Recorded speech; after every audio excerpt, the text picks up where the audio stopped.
Hello, I'm Peter. I'm so glad you could join me for tonight's journey. But I must warn you, there is a thief outside your window tonight. You can't hear him, but centuries ago everyone knew his name. He didn't steal money. He stole heat. He stole breath. He stole life. His name was Winter. We like to think of castles and snowy feasts, but the history books often leave out the terrifying quiet of a medieval January night when the only thing separating you from the void was a thin layer of thatch and a dying ember. Now, before we let the darkness in, if you enjoy these journeys into the past, please take a gentle moment to like this video and subscribe to the channel. And I'd love to know, where are you tuning in from tonight, and what time is it there? It is truly incredible to think of us all connecting from different corners of the world, finding comfort in history together. Are you ready? Safe in your bed? Good, because tonight the fire is running low and the thief is scratching at the door. We're drifting back to the year 1350, to a small village in northern England, to a world locked in what historians would later call the Little Ice Age, a centuries-long grip of cold that dropped global temperatures by just 2 degrees Celsius. Just 2 degrees. Yet that tiny shift transformed everything. Winters grew longer, growing seasons shrank, and the line between survival and starvation became as thin as first ice on a November pond. Tonight, we're not just exploring medieval winter survival. We're spending the night in a one-room cottage with a family who lived it. The Briar Sedges. Robert, 44 years old, which made him ancient by the standards of his time. His wife, Alice, 38, whose hands knew every herb that could soothe a fever or ease a cough. Their 3 children, John, 15, and already considered a man. Ellen, 13, learning every skill her mother possessed. And little Maud, just 7 years old, with lungs that struggled every winter. We'll sit with them as darkness falls early, as it always did in those long winter months. We'll watch Robert bank the fire with the precision of someone who knows that one mistake with flames means waking to a house gone cold. We'll listen to Alice check her daughter's breathing in the night. We'll understand why medieval people didn't just survive winter. They endured it, outlasted it, waited for it to release its grip. So settle back now. Let the warmth of your own bed remind you of the gift of central heating. And let me take you to a world where sleep wasn't just rest. It was survival itself. The wind tonight carries the scent of wood smoke and winter. Can you smell it sharp, clean? The kind of cold that makes your nose sting. It's late November, just past the feast of Martinmas, the 11th day of the month, and the village of Thornborough has just completed its annual ritual, the slaughter. Every family with a pig has spent the day in blood and steam processing meat that will have to last until spring, maybe longer. The Briar Sedge cottage sits near the eastern edge of the village, close enough to hear the church bell, but far enough that Robert sometimes worries about wolves. Not that wolves often come this far into settled lands anymore, but in winter, when hunger makes creatures bold, old fears wake easily. The house is small, just one room really, though it feels even smaller with 5 people, 2 goats and a handful of chickens sharing the space. The walls are wattle and daub interwoven hazel branches, plastered thick with mud straw, and yes, even dung mixed in for binding. The smell isn't pleasant exactly, but it's so familiar that no one notices anymore. That's the thing about smells in the medieval world. Everything had a scent. Wood ash, wet wool, animal warmth, unwashed bodies. the sharp tang of the piss pot kept in the corner. You didn't notice these things. They were simply the air you breathed. The roof above is thatch thick and carefully layered, sloping steeply so snow slides off, rather than accumulating enough weight to collapse the structure. Robert and his eldest son, John, had spent 2 days in October checking every section, replacing worn patches, making sure the winter ahead wouldn't find weakness. In a world without insurance or emergency services, prevention was everything. There's one door, heavy oak, fitted as tightly as Robert's carpentry skills allow. But gaps remain. They always do. Strips of cloth stuffed into the worst cracks help, but wind still finds its way inside. The floor is packed earth worn smooth by years of feet, covered now with a thin scatter of rushes that are changed monthly if they're lucky, less often when winter makes gathering fresh ones impossible. 2 windows pierce the walls, but no glass fills them. Glass is for churches, for manor houses, for people like Sir Geoffrey de Lisle, whose stone residence at the village's far end boasts real glazed windows that don't have to be shuttered against every storm. The briar sedge windows are covered with oiled cloth, sheep's bladder stretched thin, or in the worst weather, simply wooden shutters that plunge the interior into darkness but keep the killing cold at bay. In the center of the room, the hearth. Not a fireplace with a chimney, which is a luxury still decades away from reaching common farmers. Just a circular pit lined with stones, smoke rising to find its way out through a hole in the roof. On particularly cold nights, when Robert closes the smoke hole partway to trap more heat, the room fills with a grey haze that makes eyes water and throats burn. But you learn to tolerate it, because the alternative is freezing. Around this fire, the family's entire world revolves. Cooking happens here. Light comes from here. Warmth radiates from here, in waves that reach only a few feet before dissipating into the cold air beyond. In summer, this arrangement is bearable. In winter, it becomes a geometry of survival. Too close to the fire, and sparks burn holes in your clothes. Too far away, and the cold seeps into your bones with an ache that never quite leaves. Strategized script expansion while maintaining immersive narrative tone throughout. I need to continue this script to reach 110,000 characters. I'm currently at around 6,000 characters. I need to significantly expand each scene while maintaining the hypnotic, sleep-inducing tone and including all the required characters and historical details. Let me continue with Scene 2, ensuring I weave in the characters naturally and maintain the sensory immersive style. Robert Briarsedge stands now near that fire watching the flames with the attention of someone reading a book, which, in a way, he is. Flames tell stories to those who know how to read them. Blue at the base means good, hot combustion. Yellow flames dancing high mean the wood is seasoned properly. Smoke that's thick and black means green wood or damp, which wastes heat and fills the room with choking fumes. He's burning oak tonight, dense, slow burning. The kind of wood you save for long winter nights when sleep will last from sundown to sunup, a span of perhaps 14 hours this time of year. He's a tall man, Robert, though stooped now from 4 decades of farm labour.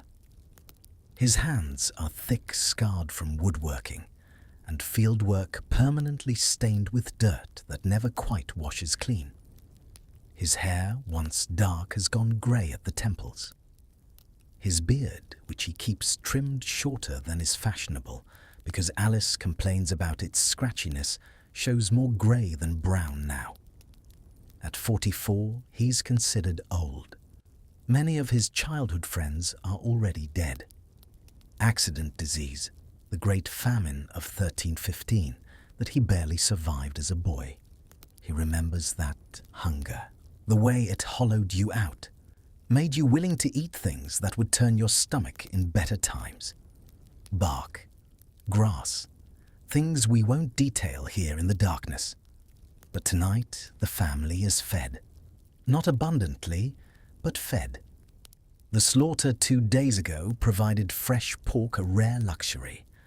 Most of it is already salted, packed into barrels hung in the rafters, in strips that will smoke slowly over the coming weeks. But Alice had kept back enough for a proper stew, thick with turnips and leeks from the storage pit, flavoured with sage that still grows in a protected corner near the house. The smell of that stew had filled the cottage all afternoon. Rich, meaty, the kind of smell that makes your mouth water even when you're not particularly hungry. Little Maud, who has been coughing for 3 days now, had actually eaten well at supper. 2 full bowls.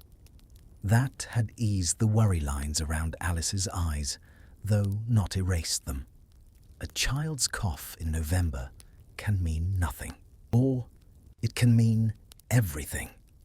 Now, as full darkness settles outside, the family enacts its nightly ritual. This is the time we're going to spend together tonight, not the dramatic moments, not battles or plagues or great historical events, just one ordinary winter night in 1350. The kind of night that repeated itself thousands upon thousands of times across medieval Europe. Unremarkable, unrecorded, and yet, in its own way, extraordinary in what it reveals about human resilience. Let's step inside now, properly, inside, and understand what you'd actually experience if you found yourself here. The first thing that hits you is the warmth, not the even controlled warmth of modern heating. Nothing like that. This is warmth in layers, in zones, in territory claimed back from winter's siege. Within 3 feet of the fire, the air is genuinely warm, comfortable even. Extend your hand toward the flames and you can feel heat on your palm. But take 3 steps back and that warmth vanishes as though it never existed. The far corners of the room where shadows pool thick in the limited firelight are almost as cold as outside. Almost. The second thing you notice is the darkness. Even with the fire burning, even with a small oil lamp flickering on the table, where Robert has carved simple wooden pieces for the chess set. Father Ambrose is teaching him, and John to play, the darkness is profound. Medieval night is not modern night. There are no streetlights bleeding illumination through curtains, no digital clock faces, no phone screens. When the sun sets, darkness arrives with a completeness that's hard for us to imagine now. The firelight creates an island of visibility, perhaps 8 feet across. Beyond that, the room fades to murk, to shadow, to shapes you recognize more from memory than sight. Your eyes begin to adjust, slowly, the way eyes do when starved of light. And gradually, the room reveals itself. Against the western wall raised on a platform of packed earth to lift them above the worst of the floor's chill are the sleeping spaces. For Robert and Alice, a proper bedstead, built by Robert himself from oak harvested legally as fallen wood from Sir Geoffrey's forest. It's a simple frame, but solid, laced with rope in a crosshatch pattern that supports a mattress stuffed with straw. Over that, a feather tick saved for years added to each time a chicken or goose met its end. It's not thick, not like a modern mattress, but it's softer than straw alone, and that matters when you'll spend half your life in this bed. Beside them, John sleeps on a pallet of straw covered with a wool blanket. At 15, he's too old to share his parents' bed, but too young for a household of his own. In summer, he sometimes sleeps in the small loft space above the animals where hay is stored. But winter drives everyone together, clustering around the fire's warmth like moths around flame. Ellen and little Maud share another pallet on the bed platform's far side, closer to the wall, where animal warmth from the goats radiates through the wattle and daub. Ellen doesn't mind. She's learned that in winter, warmth matters more than privacy. She sleeps curled around her little sister, her body a shield against the cold, listening in the night for any change in Maud's breathing that might signal the cough worsening. The animals occupy the room's northern end, separated from the human space by nothing more than a low hurdle fence Robert built years ago. 2 goats, Bess and Brownie, named by Maud when she was 4, and insisting that every living thing needed a name. 3 chickens roosting on a wooden perch.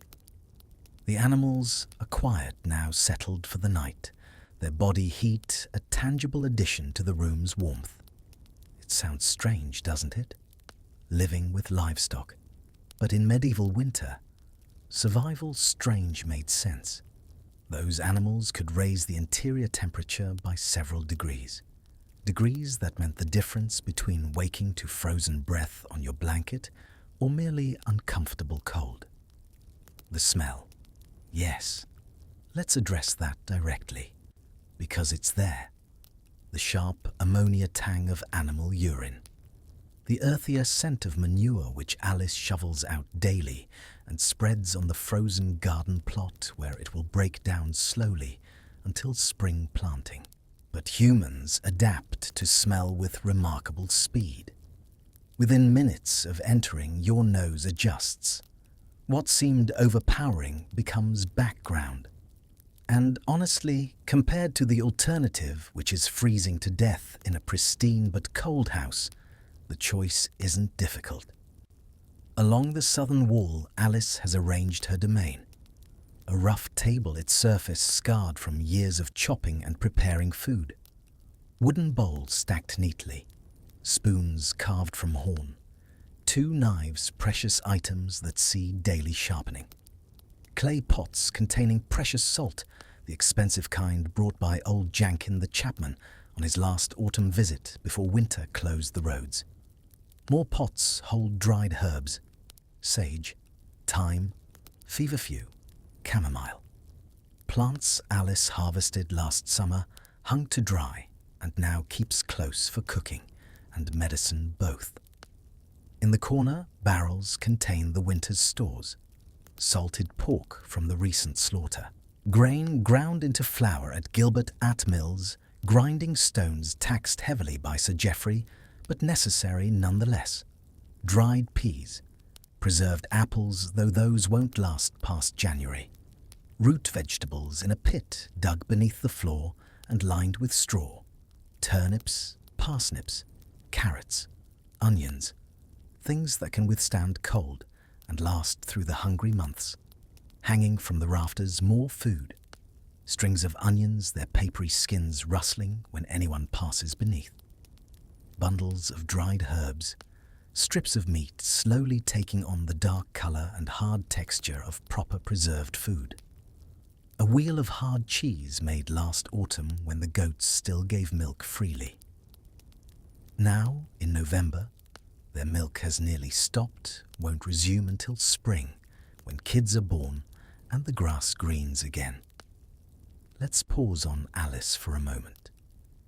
If you were to look closely at her in this firelight, you would see the map of medieval survival etched into her very skin.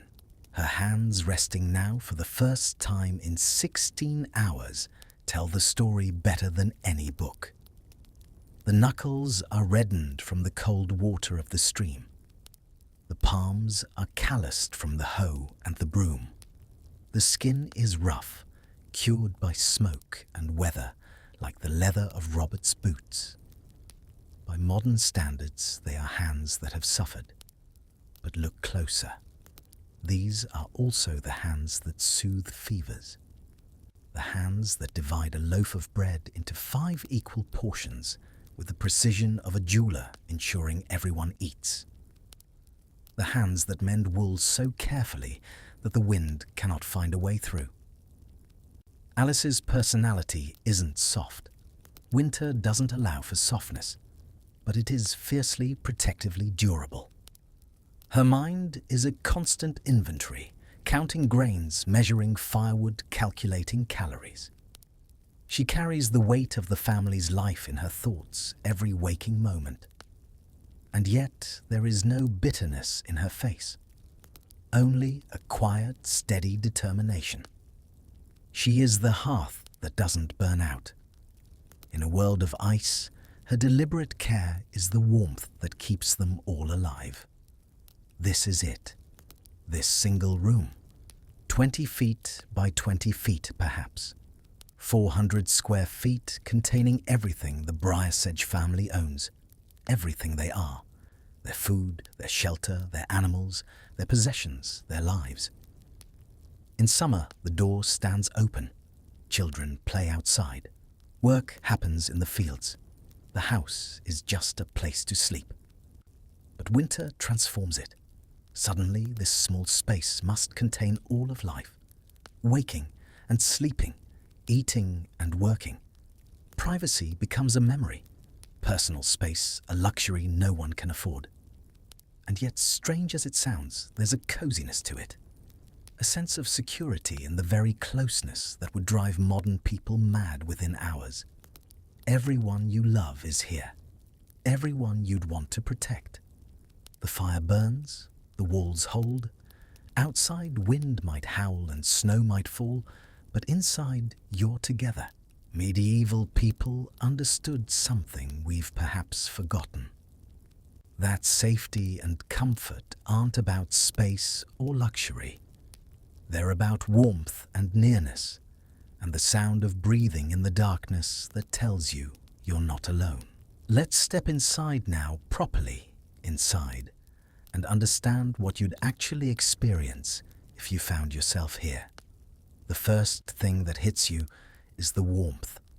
Not the even controlled warmth of modern heating. Nothing like that. This is warmth in layers, in zones, in territory claimed back from winter's siege. Within 3 feet of the fire, the air is genuinely warm, comfortable even. Extend your hand toward the flames, and you can feel heat on your palm. But take 3 steps back, and that warmth vanishes as though it never existed. The far corners of the room where shadows pool thick in the limited firelight are almost as cold as outside. Almost. The second thing you notice is the darkness. Even with the fire burning, even with a small oil lamp flickering on the table, where Robert has carved simple wooden pieces for the chess set Father Ambrose is teaching him. And John to play, the darkness is profound. Medieval night is not modern night. There are no streetlights bleeding illumination through curtains. No digital clock faces. No phone screens. When the sun sets, darkness arrives with a completeness that's hard for us to imagine now. The firelight creates an island of visibility, perhaps 8 feet across. Beyond that, the room fades to murk, to shadow, to shapes you recognize more from memory than sight. Your eyes begin to adjust, slowly, the way eyes do when starved of light. And gradually, the room reveals itself.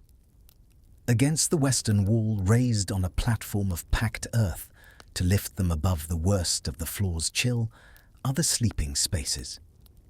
For Robert and Alice, a proper bedstead built by Robert himself from oak harvested legally as fallen wood from Sir Geoffrey's forest. It's a simple frame, but solid, laced with rope in a crosshatch pattern that supports a mattress stuffed with straw. Over that, a feather tick saved for years added to each time a chicken or goose met its end. It's not thick. Not like a modern mattress, but it's softer than straw alone, and that matters when you'll spend half your life in this bed. Beside them, John sleeps on a pallet of straw covered with a wool blanket. At 15, he's too old to share his parents' bed, but too young for a household of his own. In summer, he sometimes sleeps in the small loft space above the animals where hay is stored. But winter drives everyone together, clustering around the fire's warmth, like moths around flame. Ellen and little Maud share another pallet on the bed platform's far side, closer to the wall where animal warmth from the goats radiates through the wattle and daub. Ellen doesn't mind. She's learned that in winter, warmth matters more than privacy. She sleeps curled around her little sister, her body a shield against the cold, listening in the night for any change in Maud's breathing that might signal the cough worsening.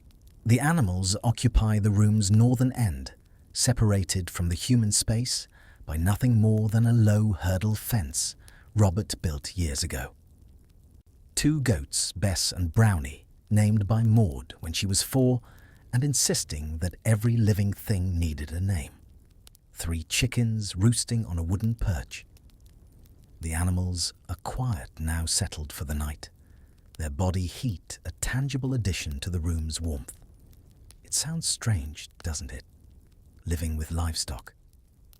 But in medieval winter, survival's strange made sense. Those animals could raise the interior temperature by several degrees. Degrees that meant the difference between waking to frozen breath on your blanket or merely uncomfortable cold. The smell. Yes. Let's address that directly. Because it's there. The sharp ammonia tang of animal urine. The earthier scent of manure which Alice shovels out daily and spreads on the frozen garden plot, where it will break down slowly until spring planting. But humans adapt to smell with remarkable speed. Within minutes of entering, your nose adjusts. What seemed overpowering becomes background. And honestly, compared to the alternative, which is freezing to death in a pristine but cold house, the choice isn't difficult. Along the southern wall, Alice has arranged her domain. A rough table, its surface scarred from years of chopping and preparing food.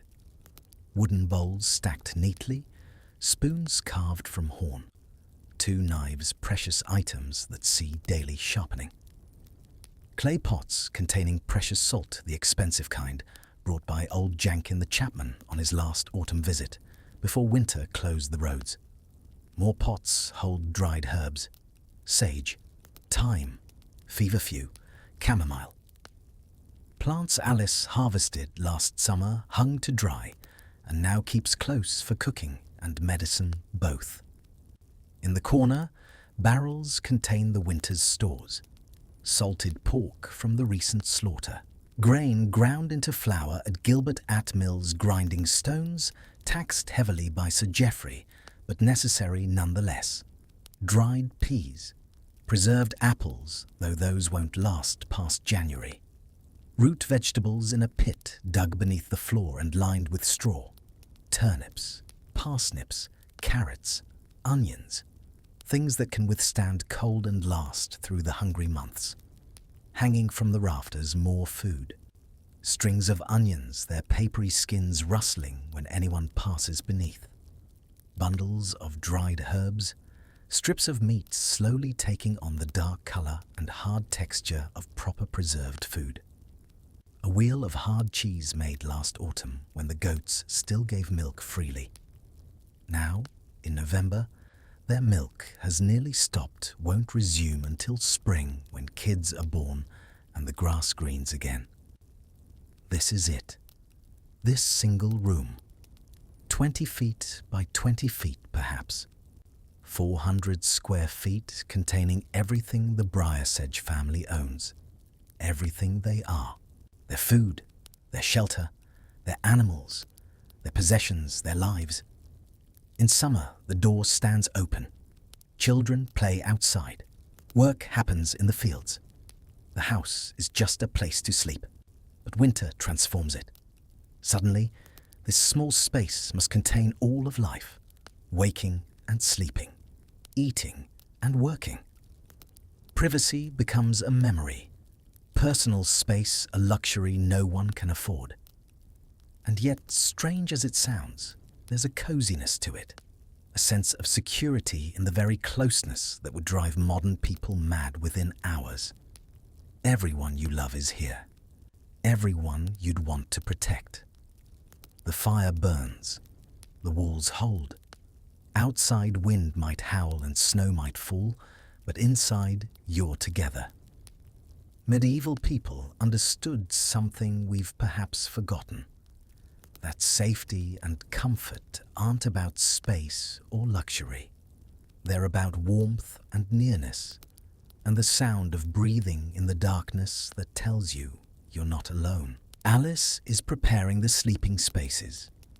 Now a ritual she performs with the same attention Robert gives to fire maintenance. Because sleep in medieval winter isn't just about rest. It's about survival, about maintaining body heat through the coldest hours, about waking alive. The bedding they use is layered. Everything is layered. That's the secret medieval people understood intuitively. Air trapped between layers insulates far better than a single thick blanket.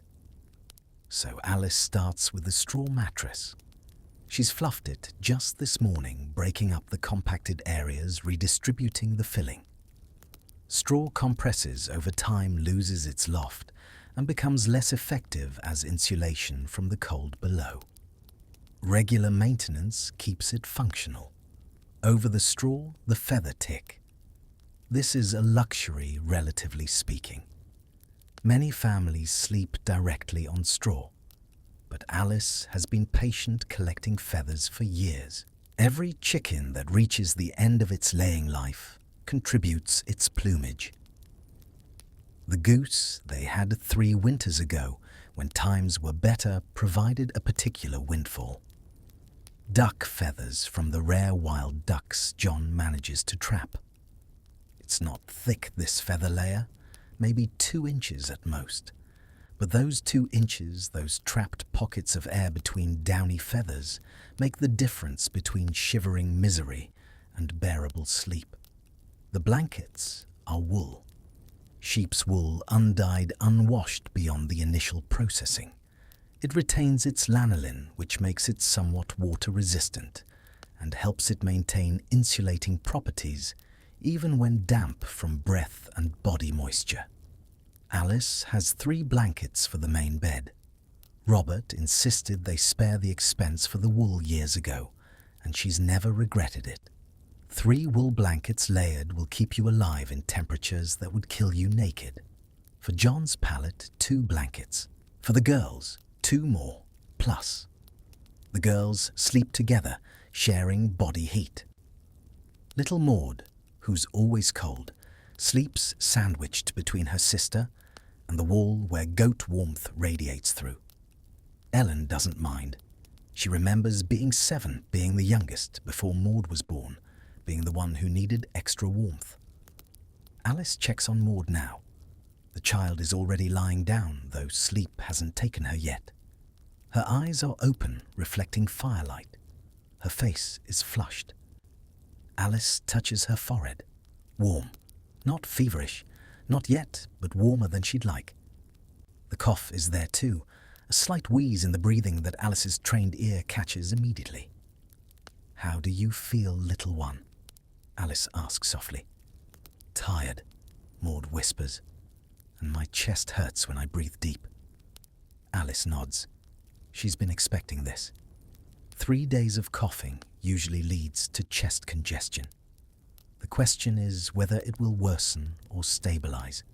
Whether this is just a winter cold or the beginning of something more serious. Pneumonia, pleurisy, consumption. Words that carry weight in a world without antibiotics. She moves to her herb stores, selects by feel more than sight in the dim light. coltsfoot for the cough. Horehound, a small amount of precious honey brought by Wat Taylor just yesterday when he stopped by to check on Maud. Wat had heard she was sick, heard from Mabby Fuller, who'd heard from someone else. That's how villages work. Everyone knows everything. And when a child is sick, people help, because next time it might be their child. Alice mixes the herbs in warm water from the pot that always sits near the fire, not hot water. She learned years ago that hot drinks make coughs worse, something about irritating already inflamed throats. Warm, but not hot. She adds honey stirs, lets it steep. While it steeps, she tells Maud a story, just a short one, about a girl who got lost in the forest and was helped home by friendly birds. It's not a true story, just something Alice's own mother told her.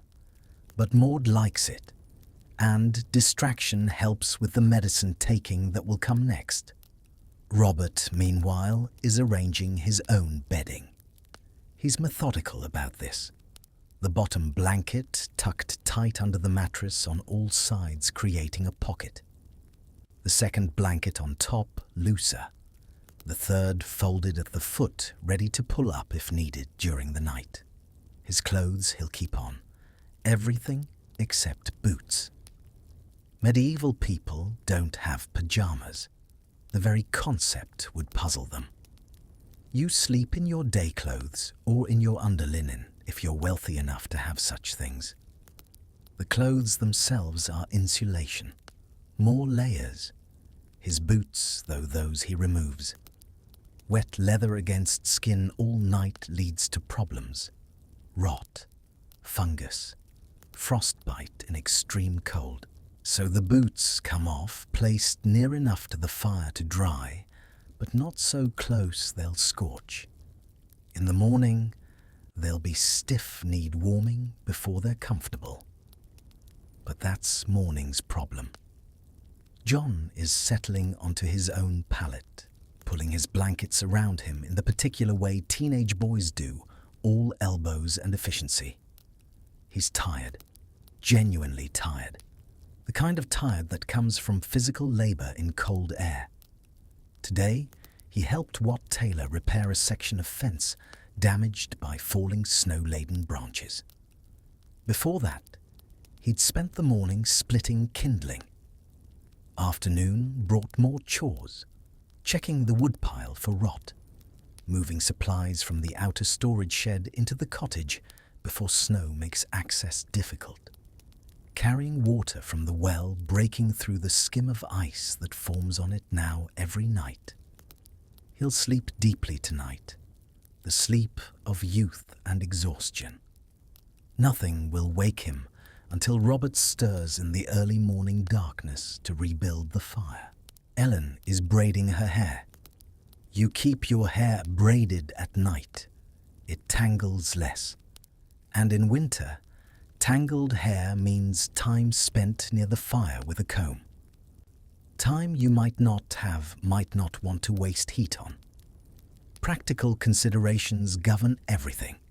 Fashion, personal preference, comfort all secondary to the primary goal. Stay warm, stay alive, reach spring. She helps Maud drink the herb tea Alice has prepared. The child makes a face at the taste despite the honey, but she drinks it all. Good. That's good. Ellen tucks her sister under the blankets, arranges them carefully, tucks the edges, creates a nest. Tell me about summer, Maud whispers. Ellen smiles. It's a game they play. In winter, you imagine summer. In summer, you don't think about winter. Long days, Ellen says softly. So long it stays light until after supper. Warm enough to go barefoot. Grass under your feet. Remember? Grass, Maud. Green. Maud says, her voice drowsy now. And soft. And soft. Ellen agrees. And flowers. Remember the flowers by the stream. The yellow ones you liked. Buttercups. Maud manages her words, slurring with approaching sleep. Buttercups, Ellen confirms. We'll pick more next summer, make chains of them. But Maud is already asleep, her breathing evening, out into the rhythm of genuine rest. Ellen stays close, monitoring those breaths. She knows what Alice is worried about. Everyone knows. Winter sickness takes children, takes old people, takes anyone weak or unlucky. You can do everything right and still lose. That's the cruelty of it. But you try anyway. You give herbs and honey. You keep them warm. You pray. What else can you do? Across the room, Robert and Alice are finally settling into their own bed. They don't speak. No need. 30 years together means communication happens without words. Alice's worry about Maud. Robert's worry about the snow, about the winter ahead, about whether the stored food will truly last. These concerns flow between them in the silence acknowledged without voice. Robert lies on his back, Alice curled against his side. This is how they always sleep, have always slept. Even in summer, though, in summer she doesn't press quite so close, doesn't need his warmth quite so desperately. In winter, though, bodies draw together, seek heat, seek comfort. The fire is burning down now, settling into its nighttime configuration. No more flames, just the deep red glow of coals. The light in the cottage diminishes, shadows deepen. The temperature will drop slowly through the night, not catastrophically, but noticeably. By dawn, their breath will be visible. Frost might form on the inner walls near the windows. The water in the bucket by the door will have a skim of ice. But they'll survive it. That's the thing. Humans are remarkably resilient. Give us even marginal shelter, even minimal warmth. And we endure. We persist. We wake up and face another day. Outside, snow is falling steadily now. Soft flakes accumulating on the thatch, on the woodpile, on the bare earth of the garden plot, on the paths between cottages, transforming the village into something clean and white and beautiful and deadly. By morning, there will be 4 or 5 inches, enough to muffle sound, enough to make travel difficult, enough to truly begin winter's siege. But inside, 5 people sleep. 2 goats drowse, 3 chickens roost, a fire glows, and another night of medieval winter survival is underway. Before we let true sleep claim this household, though, let's acknowledge what had to happen before anyone could rest. Because medieval nights didn't begin with simply lying down. There was a routine, a sequence of tasks that ensured survival until morning. We've seen some of it already. The fire banking, the bedding arrangement, but there's more. Small actions that seem trivial until you realize that skipping any one of them could mean disaster. Robert had checked the door. Not just closed it, but truly checked it. The bar secure, the cloth strips stuffed in gaps still in place. The hinges, which he'd greased last autumn with sheep fat, still operating smoothly. A door that swells shut from damp that won't open from inside becomes a death trap if fire breaks out.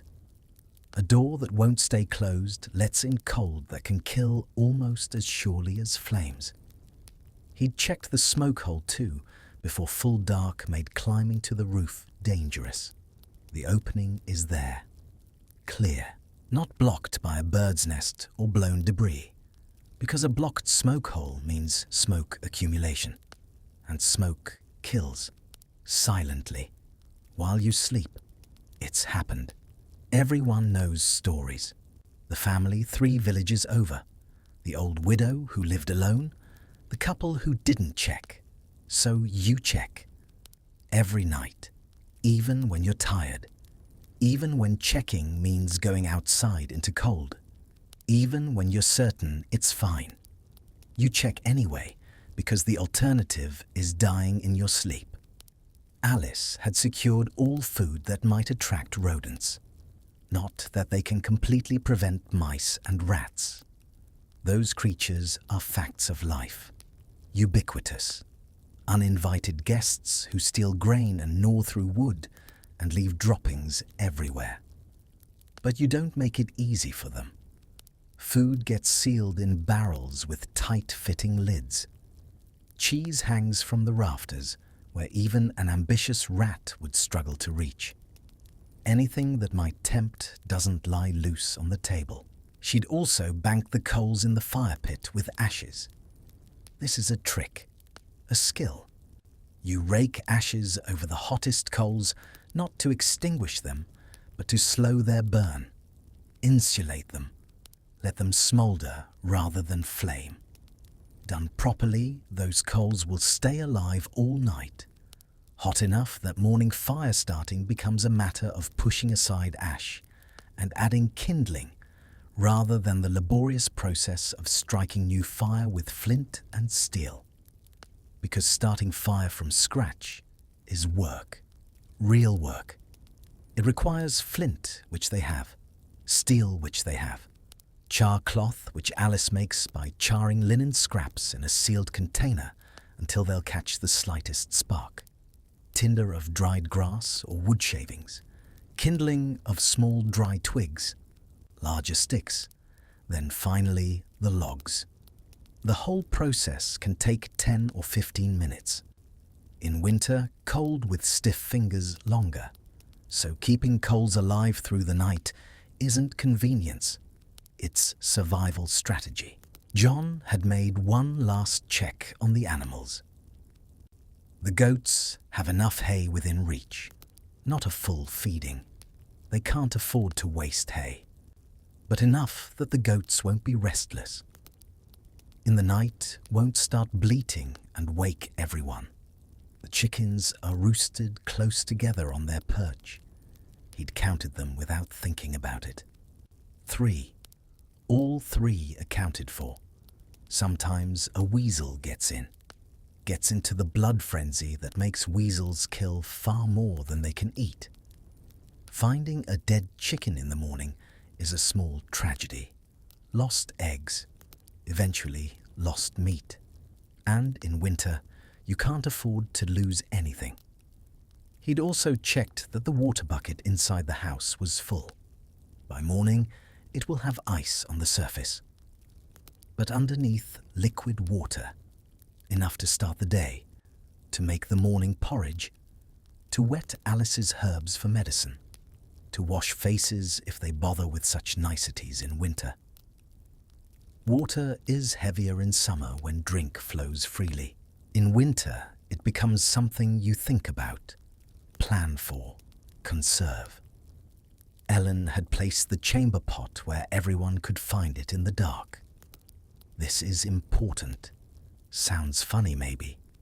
But in a medieval cottage with no lighting beyond dying coals, with no bathroom down the hall with outside meaning, brutal cold the chamber pot placement matters. It needs to be accessible. Not so close to the sleeping spaces that smell bothers. Not so far that someone half asleep can't find it. Near the door, that's the usual placement. Near enough that when morning comes, someone can carry it outside to empty without parading it through the entire living space. Medieval people were not shy about bodily functions. Privacy wasn't a luxury they could afford. Everyone used the pot. Everyone knew everyone else used it. You didn't comment, didn't make a fuss. It was just life. Ellen had also laid out the morning kindling. Small sticks arranged near the hearth where Robert could grab them without having to fully wake, without having to fumble in darkness. First thing in the morning, before anything else, the fire gets rebuilt. But that's easier when preparation happened the night before. These small acts, these tiny preparations, they're what survival looks like when you strip away everything modern and comfortable and easy. Survival is checking things, making sure, being methodical when you're tired and want only to sleep. It's unglamorous, unromantic, but it's what keeps you alive. And there's one more preparation we need to mention, one more reality of medieval night. Alice has her bag of herbs within reach, just in case. If Maud's breathing changes, if the cough worsens, if fever spikes, she needs to be able to move quickly even in darkness, feel her way to the medicines, know by touch which packet is which. She's practiced this, actually practiced it in daylight, eyes closed, making sure her fingers recognize the different bundles. Coltsfoot, rough and crinkly, horehound, smoother, willow bark for fever, distinct in its texture. She's also placed near the bed a bowl of cool water and a cloth, for wiping Maud's face if fever comes, for giving sips of water if the child wakes coughing. Small things, practical things, the kind of things a mother learns to do without thinking, without being told. Preparation, meeting love. Robert, for his part, has his own preparation. His boots are positioned exactly. His cloak, heavy wool that he'll throw over his shoulders if he needs to go outside for any reason, hangs on a peg within reach. The doorbar lifts easily. He's practiced that too in case of fire, in case of emergency. Practiced lifting it in darkness, knowing where your hands go, how much force it takes. Seconds matter in crisis.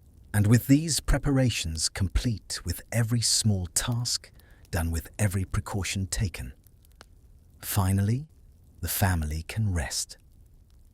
The cottage settles into its night sounds, the pop and shift of coals in the hearth, the subtle creak of thatch contracting in the cold, the wind outside constant now carrying snow against the walls with soft impacts, the breathing of sleepers, 5 humans and 2 goats each breath a small cloud in the cooling air, though you can't see them in the darkness.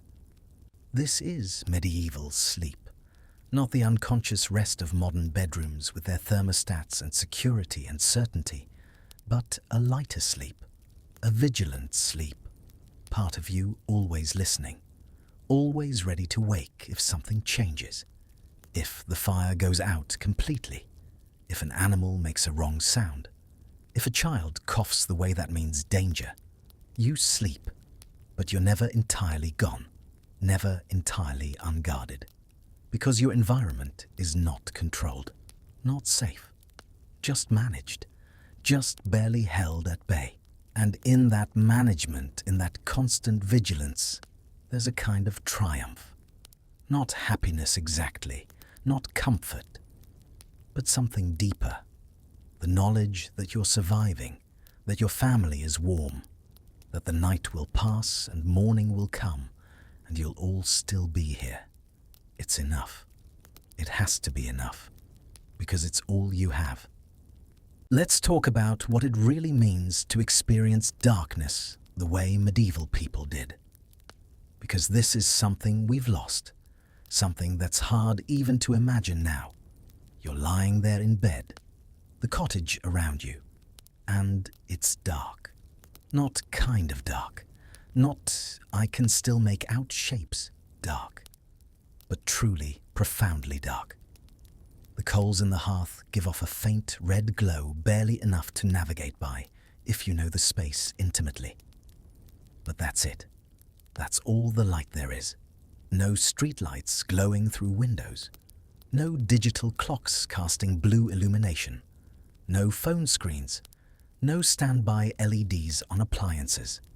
No light pollution from the city reflecting off clouds. Nothing. Just darkness so complete that you cannot see your hand in front of your face unless you hold it directly over those dying coals. And in that darkness, something interesting happens to your mind. Robert lies awake a bit longer than the others. This is his pattern, has been for years. Alice and the children drop into sleep quickly, the way people do who work physical labor all day. But Robert's mind, which is quick and tends toward worry, needs more time to settle. In the darkness, thoughts become vivid, almost hallucinatory. This isn't unique to Robert. It's something humans experience when deprived of visual input.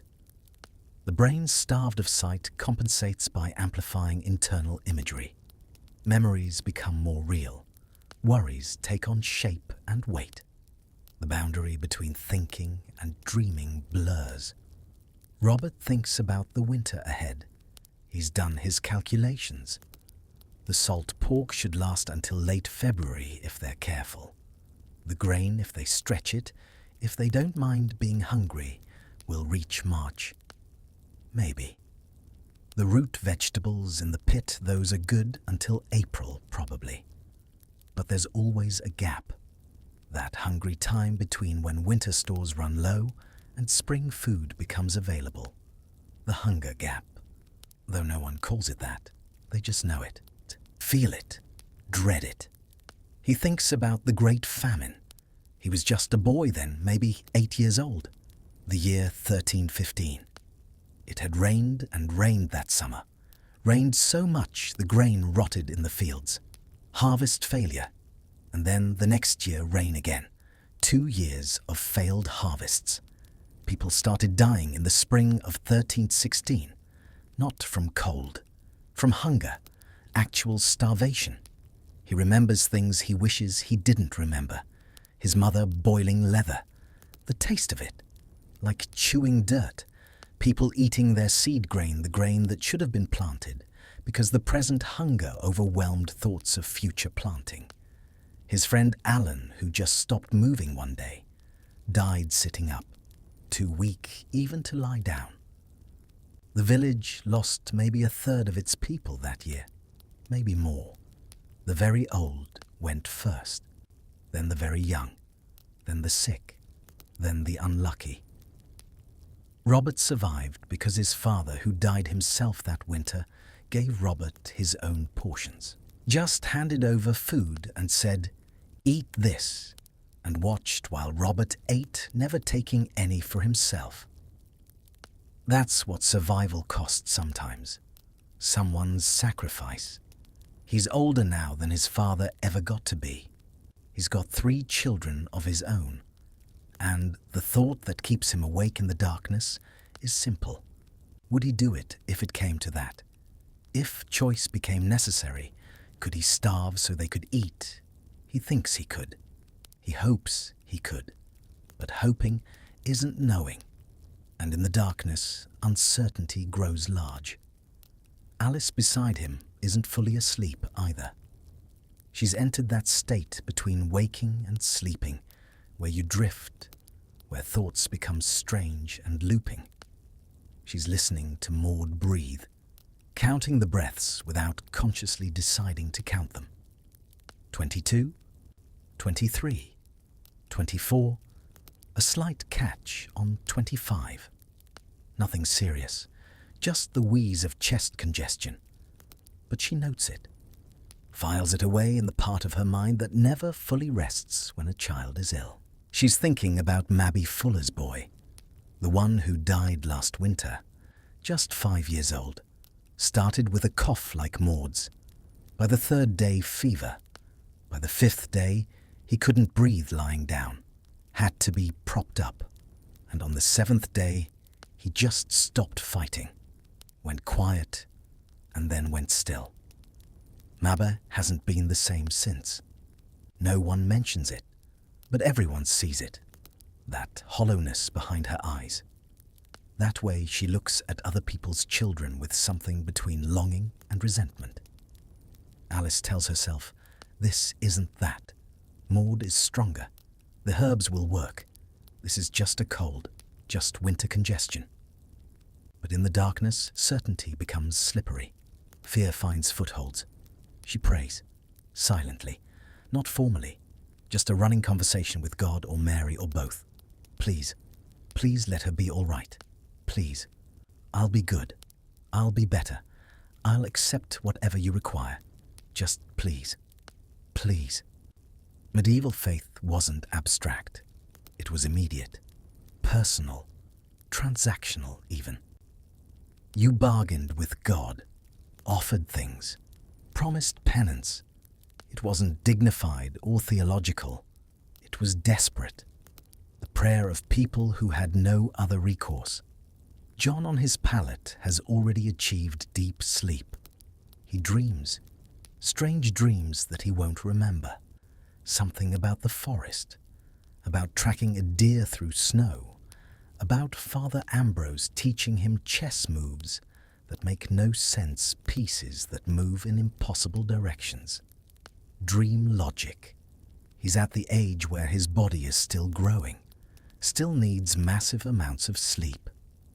Even in winter, even on reduced rations, teenage boys sleep hard. It's biological necessity. Growth hormone released during deep sleep, bodies building themselves into adult forms. Ellen sleeps more lightly, one arm still around Maud. She's trained herself to sleep this way, light enough to wake if her sister needs her, deep enough to actually rest. It's a skill, one she's developed over years of being the older protective sibling. Her dreams, when they come, are about summer, about the freedom of warm weather, about not having to think constantly about cold, about bare feet in grass. Simple pleasures that winter makes you forget are possible. And Maud sleeps the sleep of childhood illness, not quite rest, more like escape, her body fighting infection while her consciousness retreats into deep places where healing happens. She dreams of her mother, of being held, of warmth. Nothing more specific than that. Just the feeling of safety. The psychology of medieval night was different from ours in fundamental ways. Without artificial light to extend the day, people's circadian rhythms followed sun cycles more strictly. They went to sleep when it got dark, not because they wanted to particularly, but because there wasn't much else to do. Maintaining light was expensive. Candles cost money. Rush lights made by dipping rushes in tallow gave poor light and smelled terrible. The fire gave light, yes, but sitting up by firelight meant burning more wood than sleeping allowed you to save. So sleep became the default activity of darkness. And because people went to sleep much earlier, they also woke earlier. But not continuously. Medieval sleep was different. Historical research suggests people often woke in the middle of the night, slept for a few hours, woke, stayed awake for an hour or two, then slept again until dawn. First sleep and second sleep, they called it. During that wakeful period in the middle of the night, people did various things. Some prayed, some thought. Couples talked quietly or made love. People checked on children, on animals, and on fires. It wasn't insomnia. It was just a different pattern. A natural rhythm our modern world has overwritten with its artificial lights and rigid schedules. Robert will likely wake around midnight. He'll rise quietly. Add wood to the fire. Make sure the coals are still alive. He'll check that everyone's blankets are still tucked. He'll stand for a moment at the door, listening to the wind, judging the snow, calculating. Then he'll return to bed, to Alice's warmth and sleep again, until the pre-dawn darkness when true morning chores must begin. But for now, in these first hours of night, sleep claims them all, and the darkness which seems so oppressive to modern minds is for them just normal, just night, the way it's always been, the way it always will be. In darkness, humans are vulnerable. We're diurnal creatures. Our eyes don't work well without light. Our predatory advantage disappears. So darkness triggers ancient fears, makes us alert to threats. But it also does something else. It removes visual distraction. quiets the dominant sense, allows other awareness to emerge. In darkness, you hear better. Notice sounds you'd miss in daylight. The quality of breathing that tells you someone's awake or asleep. The subtle shift in wind direction. The crack of a branch under snow weight. Your hearing sharpens because it has to. In darkness, you feel temperature changes more acutely. The gradual cooling of the cottage. The warmth radiating from another body. The cold spot where a draft leaks through. In darkness, smell becomes more prominent. Wood smoke, wool, animals, the herb tea Alice made, the faint sweet decay of apples slowly rotting in their barrel. Medieval people lived in a world of smells we can barely imagine. And at night, those smells became the landscape. But perhaps most significantly in darkness, community becomes essential. You lie close. You listen to each other breathe. You're aware of each other's presence in ways that daylight activity obscures. The shared vulnerability of night creates bonds, trust, the knowledge that you're not alone in the dark. Modern individualism, with its separate bedrooms and personal space, would be incomprehensible to medieval people. Dangerous, even. Why would you sleep apart when together is warmer, safer, more human? The darkness outside is absolute. No moon tonight. Clouds obscure stars. The only way you'd know there's a village out there is from memory, from knowing where things are. The well in the village centre, the church squat and stone. The other cottages variations of the briar sedge home, each containing its own sleeping family. Wat Taylor next door, Goody Agnes Hale 2 houses over, Gilbert at Mill near the frozen stream. All of them dark, all of them silent, all of them containing the same scene. Families clustered in small spaces, fires burning low, bodies seeking warmth. Another night of survival underway. And above it all, the snow continues to fall. Soft, persistent, beautiful and deadly, transforming the landscape into something alien, erasing paths, silencing sound, making the world smaller, making villages more isolated, making medieval life even harder than it already was.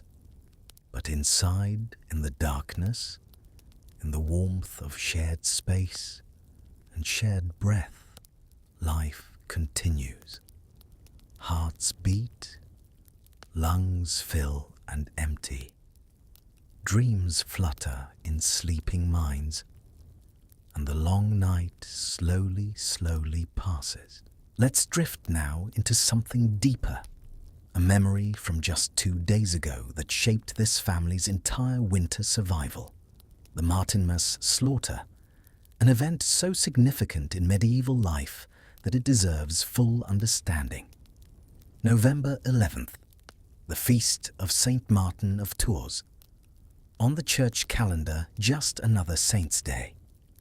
But for farming communities throughout medieval Europe, Martinmas marked the hinge point of the year, the day when summer's abundance met winter's scarcity, when life became death to ensure more life. Robert had woken that morning with the particular tension that comes before difficult but necessary work. The pig they'd raised since spring was now heavy, maybe 200 pounds, a good size, enough meat to make the difference between a hungry winter and a manageable one. But killing it, processing it, that was a day's hard labour, messy labour, labour that required help. Wat Taylor had arrived just after dawn. He's a good neighbour, Wat, maybe 50 years old, weathered and strong despite his age. He and Robert have helped each other through years of Martinmas slaughters. Last year, Wat's pig. This year, Robert's. Next year, Wat's again, if he can afford to raise another. That's how it works. You don't do this alone. Can't do it alone. Too much work. Too much that can go wrong. John was there too, 15 now, old enough. Watt had looked at him and nodded. Big enough to help proper this year, he'd said. And John had stood a little straighter, understanding this was recognition. A passage point. He was becoming a man. The pig had no idea, of course. Had grunted and shuffled in its pen as it did every morning expecting food. Pigs are intelligent. Much more intelligent than people give them credit for. But they don't understand death. Don't see it coming. That's a mercy, perhaps. The only mercy in the process. Robert had sharpened the knife the day before. Sharpened it carefully. Honed the edge to keenness. Because you don't want hesitation. Don't want suffering. One quick cut. That's the goal. That's the duty you owe an animal that's fed your family. They'd led the pig out. Not far. Just to the open space beside the cottage, where blood could soak into earth that wouldn't be used until spring planting. Alice had boiled water. Lots of water. You need hot water for the processing, for cleaning, for scalding the hide so bristles scrape off easily. Ellen had taken Maud inside. "Don't look," she'd said. And Maud, who was 7 and not stupid, understood what was about to happen and went inside without protest. Some things children see, some things they don't. Medieval life had its own wisdom about this. The actual killing Robert won't dwell on. One moment the pig lived, the next it didn't. Blood catching in the bowl Alice held ready, because blood is food too, will be food can't be wasted. The pig's weight dropping. Its life leaving in a rush that's always faster than you expect. And then work. Immediate, necessary work. You can't let the carcass lie. Time means bacteria, means spoilage, means wasted meat. So you work while it's fresh, while body heat still lingers. Watt helped hoist the pig up rope over a sturdy beam Robert had installed years ago specifically for this purpose. Suspended, the animal can be worked on properly, can be gutted, bled completely, skinned if you're skinning, scalded if you're scalding. They'd chosen to scald. Poured the hot water over the hide, let it work, then scraped with blades removing bristles, leaving skin pale and clean. Pig skin is good. You eat it. Render it for lard. Nothing gets wasted. The gutting is delicate work. You open the belly carefully. Don't puncture the intestines. Don't let stomach contents spill and contaminate meat. Everything comes out. Goes into buckets. Gets sorted immediately. Intestines thoroughly cleaned become sausage casings. The stomach becomes a container for blood pudding. The liver, fresh and rich, will be tonight's meal, today's meal, eaten now, because it won't keep. Heart and kidneys, same thing. Lungs, if you're desperate enough, though, most people feed those to dogs. Nothing wasted. Everything used. Alice had a system. She always has a system. As organs came out, she directed their placement. This bucket for intestines that need washing, that bowl for liver and good meat, this basket for kidneys, that pot for blood. Organized chaos that ensures nothing gets lost or confused. The butchering came next, separating the carcass into manageable pieces. This requires knowledge. Where to cut, how to separate joints without dulling your blade on bone. Robert knows this. His father taught him. His grandfather taught his father. Knowledge passing down unwritten essential. Legs and shoulders, the premium cuts set aside. These will be salted carefully, preserved with the expensive salt old Jenkins sold them. Salt that costs so much that Robert measured it like gold. But necessary. Salt pulls moisture from meat, creates an environment bacteria can't live in, turns fresh meat into preserved meat that will last months. The belly with its fat is precious. Fat renders into lard. Lard that will be used for cooking all winter, for greasing tools, for making rushlights, for preserving other foods. Fat is calories, dense calories. In a world where hunger is common, fat is wealth. Ribs and less desirable pieces go into different preservation methods. Some will be smoked, hung in the cottage rafters where daily fire smoke will slowly dry and cure them. Smoked meat tastes different, acquires that particular flavor we still recognize. But more importantly, smoking drives out moisture, inhibits decay, allows meat to last. Some pieces will be cooked now and eaten over the next few days. Fresh pork a luxury most of the year. The family will eat well for a brief window, build up calories against lean times ahead. And some, the bits and scraps and pieces too small to preserve individually, will become sausage. Alice's specialty. She'll mix them with herbs, sage especially, which grows wild and is free. Salt for preservation. Spices if they can afford them, though this year spices are scarce. Then stuff everything into the cleaned intestines, tie them off, hang them to cure. The work lasted all day, from dawn until dark. And even after dark by firelight, there was more to do. Washing, cleaning, making sure every piece of usable material found its proper place. Your hands become stiff, your back aches, you're covered in blood and fluids and you stink. But you keep working, because stopping means waste, and waste means hunger later. Tom the blacksmith's son had stopped by in the afternoon. 16 years old, strong, curious. He'd helped some, carried water, held bowls, watched the process with the attention of someone learning. Because next year, maybe his family will raise a pig. Maybe he'll need this knowledge. Father Ambrose had come by too briefly in the late afternoon after his daily rounds visiting the sick and elderly. He'd blessed the work, said a prayer of thanks for the abundance, taken a small portion of fresh liver that Alice offered, the church's share, a voluntary offering, but one you made anyway because Father Ambrose is a good man who shares what he receives with those who have even less.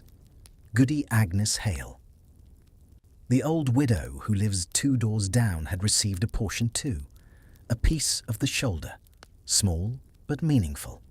She's alone, too old to raise a pig herself. But the village doesn't let widows starve, not if anyone has surplus. It's not charity exactly, it's insurance, because someday any of them might be the one who needs help. Mabby Fuller got some fresh meat too, because her boy died last winter, and she's still sad, and sometimes just giving someone food is the only comfort you can offer. This is how medieval communities functioned. Not through government programs or social services, through direct, immediate personal sharing, through the understanding that we're all vulnerable, that we all need help sometimes, that community isn't an abstract concept, but a survival strategy. By evening, the work was mostly done. The meat distributed or preserved or hanging, the inedible parts buried, the blood-soaked ground raked over, the tools cleaned, the exhaustion settling in like a weight. But there was satisfaction too, the particular satisfaction that comes from hard work completed, from seeing winter stores increased, from knowing that what you did today might make the difference between survival and starvation come February. They'd eaten well that night. Fresh pork cooked with the last of the autumn onions. Bread. Even some of Alice's preserved apples brought out because celebration is important. Because life can't be only struggle. Sometimes you have to pause and acknowledge we did this. We survived another year. We're still here. and little Maud, who'd stayed inside during the killing, had eaten her portion without asking where it came from. 7 years old is old enough to know. Old enough to understand that the pig you fed scraps to in summer becomes the meat that keeps you alive in winter. Medieval children learned early that survival has costs, that death feeds life, that sentimentality is a luxury for people who don't have to fight for every calorie. Now, 2 days later, the fresh meat is gone. Eaten. What remains hangs in the rafters or sits packed in salt in the barrels. The pig that was alive on the 10th of November is now transmuted into winter survival, into salted pork and smoked ribs and sausages and lard, and even the bristles which Alice saved for brushes. Robert looks up at those pieces hanging from the roof beams, visible even in the dim firelight. And he calculates, always calculating. If they're careful, if no one gets sick and needs extra food for strength, if the winter isn't unusually long, if, they'll make it. And if they don't, well. There are other families in the village, other networks of sharing. Old Jank in the Chapmans sometimes comes through in winter, braving closed roads to bring supplies to isolated villages. For a price. Always for a price. But sometimes that price means survival. The Martinmas slaughter is finished for another year. Next year another pig, another cycle. That's life in 1350. Cycles, seasons, birth and death and preservation and consumption. The eternal round that keeps humans alive in a world that's fundamentally indifferent to our survival. But we're not indifferent. We care. We plan. We work. We preserve. We share. And somehow, generation after generation, we survive winter. Here's something that might surprise you. Something that seems contradictory until you understand it. Medieval winters were harsh, brutal, hungry, life-threatening. And yet they were also seasons of joy, of celebration, of community gathering, of some of the year's most anticipated festivals. How do you reconcile that? How can the season of death also be the season of feast? The answer reveals something profound about human psychology, about how we survive not just physically, but mentally. Let's talk about Epiphany, January 6th, 12th night, the culmination of the 12 days of Christmas. And yes, medieval people celebrated Christmas, but Epiphany was often the bigger celebration, the wilder one, the day when normal rules suspended and anything became possible. Robert remembers last year's Epiphany. The whole village had gathered at Sir Geoffrey's manor, not inside, obviously.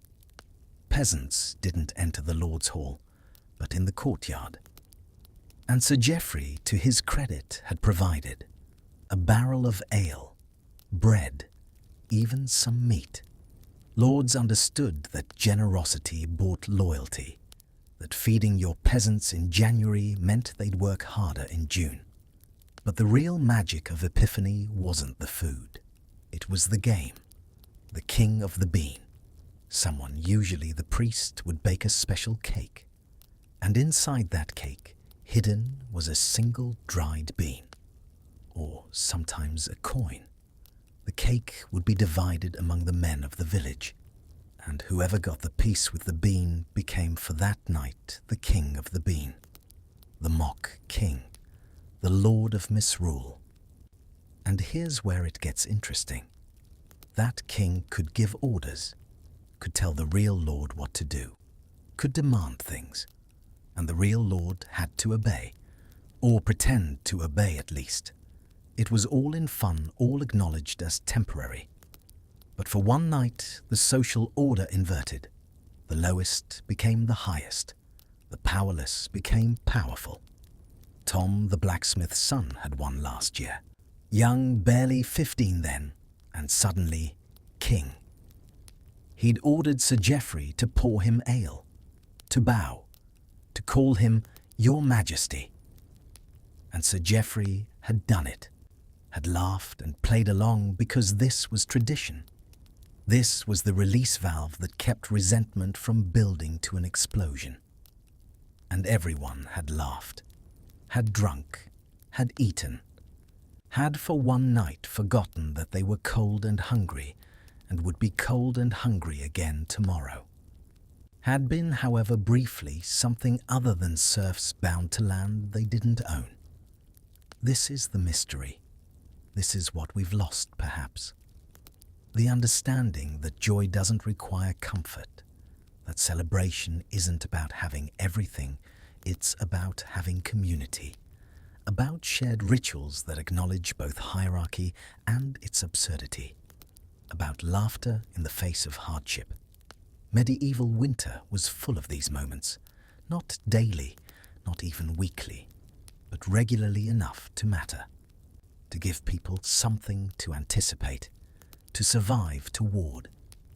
Candlemas in early February, blessing of candles, light in the darkest stretch of winter, not just religious ritual, but psychological necessity, reminding people that spring would come, that darkness wasn't eternal, or the informal gatherings. Goody Agnes Hale's cottage on Sunday evenings after Mass. Whoever wanted would come, crowd into her small space, and Agnes would tell stories. She knew hundreds, tales from before the conquest, stories about King Arthur, about Robin Hood who might have been real or might have been legend, about dragons and saints and miracles and murders. Ellen loves those evenings. The crowding doesn't bother her. The mix of adult and children doesn't matter. What matters is the story. The way Agnes's voice changes for different characters, the way she builds suspense, the way everyone sits in the near-dark fire, the only light, and travels to other times and places without moving an inch. John goes too, though he pretends he's outgrown it. Pretends he's only there because his parents make him watch over Ellen and Maud. But he listens as intently as any child, forgets to look bored, leans forward when the story reaches its crisis. Even Robert goes sometimes, stands at the back, tells himself he's just checking on the children. But Agnes's stories remind him of his own childhood, of his father who knew some of the same tales, of continuity, of being part of something larger than one short life. These gatherings aren't planned. No formal invitations, no schedules, just word passing. Agnes is telling stories tonight, and people come, bring a bit of firewood as payment, as contribution, as acknowledgement that even stories have cost, or consider the chess games. Father Ambrose has a set, brought it from somewhere. He won't say where, but he's teaching the craft to whoever wants to learn. Currently, that's Robert John and Tom Blacksmith. They meet Sunday afternoons in the church, which is stone, which is cold. Colder than their cottages, actually, because stone holds cold like it holds heat. But Father Ambrose lights a brazier, and the four of them cluster around the chessboard, breath-visible fingers stiff, learning this game of strategy and war. It's not frivolous. Chess teaches planning, consequences, thinking ahead, exactly the skills you need for survival. Every chess match is a compressed winter, resources deployed, positions defended, attacks anticipated, survival or defeat determined by earlier decisions. And Tom is good at it. Better than John, actually, though John would never admit it. Tom sees patterns, combinations, the way pieces work together. He's beaten Father Ambrose twice now, which delights the priest because he's not teaching just for competition. He's teaching because these boys growing up in a world of manual labor deserve to know their minds are sharp, that they can think as well as work. This is education in the medieval world. Not formal, not institutional, but real nonetheless, passed person to person, priest to peasant, old to young, those who know to those who would learn. Gilbert Atmill teaches weather prediction, not to everyone, but to those who ask, to those who'll listen. He knows things, how cat's tails in the stream predict rain, how birds flying low mean storm, how the color of sunset tells you tomorrow's weather.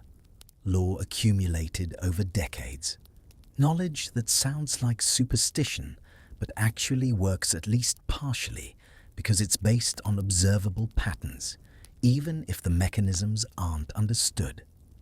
John has started watching sunsets, checking Gilbert's predictions against actual weather, building his own understanding.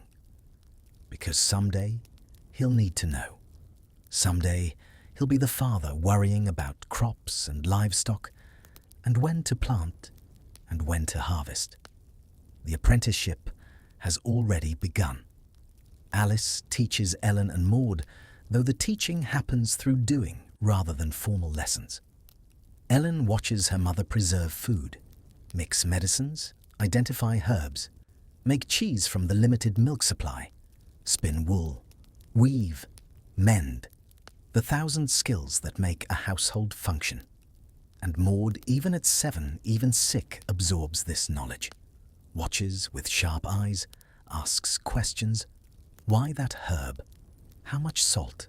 When do you know it's ready? Building her own encyclopedia of survival skills. But it's not all practical. There's music too. Not complex music. No instruments beyond what people make themselves. But singing. Rounds, hymns learned in church, work songs, bawdy songs the adults sing when children aren't listening. Songs are free, cost nothing, provide entertainment that requires no resources beyond breath and voice. And people do sing, despite cold, despite hunger, despite the weight of winter. They sing. Why? What's the evolutionary advantage of singing when you're hungry, of celebrating when you're cold, of gathering for stories when you could save energy by sleeping? The answer, perhaps, is that humans don't survive on calories alone. We survive on meaning, on connection, on the belief that tomorrow might be better, on the relief of laughter, on the shared experience of story, on the temporary suspension of hierarchy that reminds the powerful they're human and the powerless they're not entirely powerless.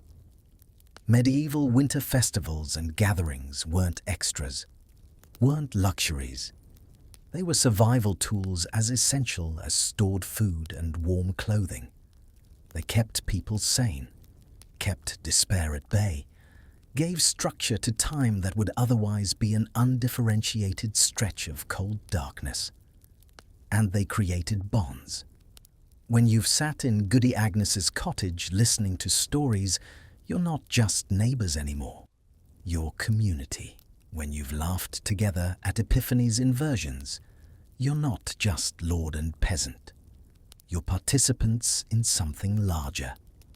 When you've sung together on a dark January evening, you've created light that no fire could match. Modern people often think medieval life was unrelieved grimness. And yes, it was hard. Unimaginably hard by our standards.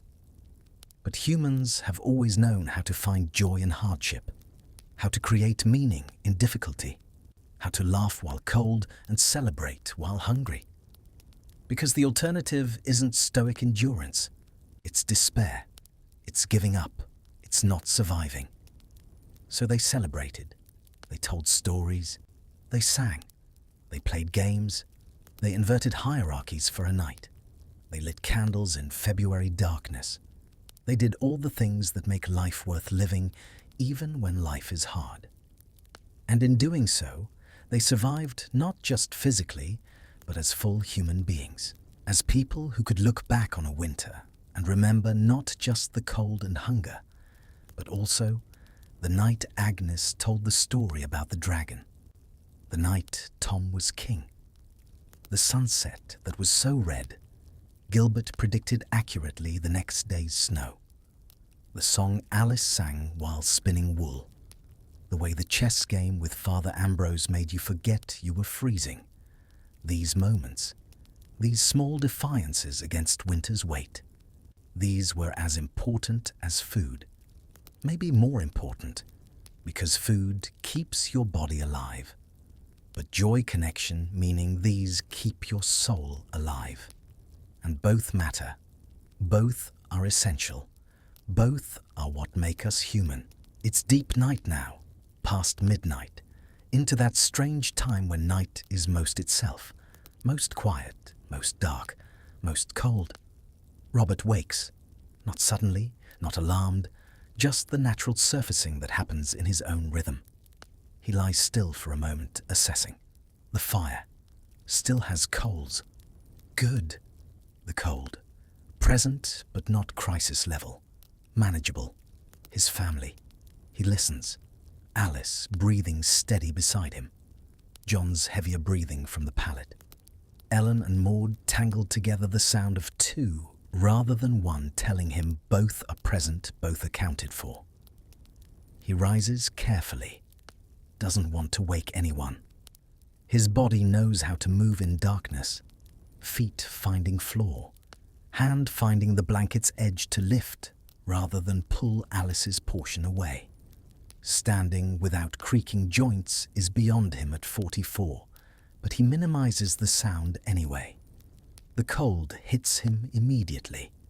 Away from the shared bed, warmth, the air is significantly colder. He wraps the cloak around his shoulders, moves to the fire.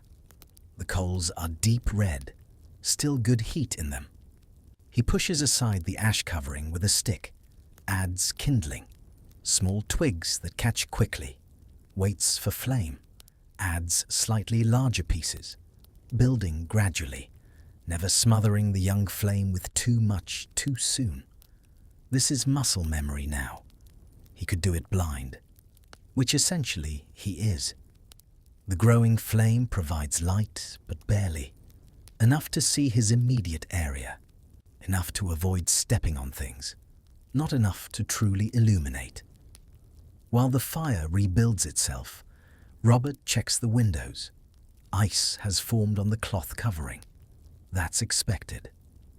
When temperature inside is barely above freezing and outside is well below moisture from breath and bodies condenses on the coldest surfaces, freezes, creates frost patterns. He checks the door, still secured, still sealed as well as it can be. The draft he feels is just the reality of wattle and daub construction. There's no truly sealing this building. Just degrees of sealed. The animals are quiet. The goats huddled together on their straw bedding. The chickens unmoving on their roost.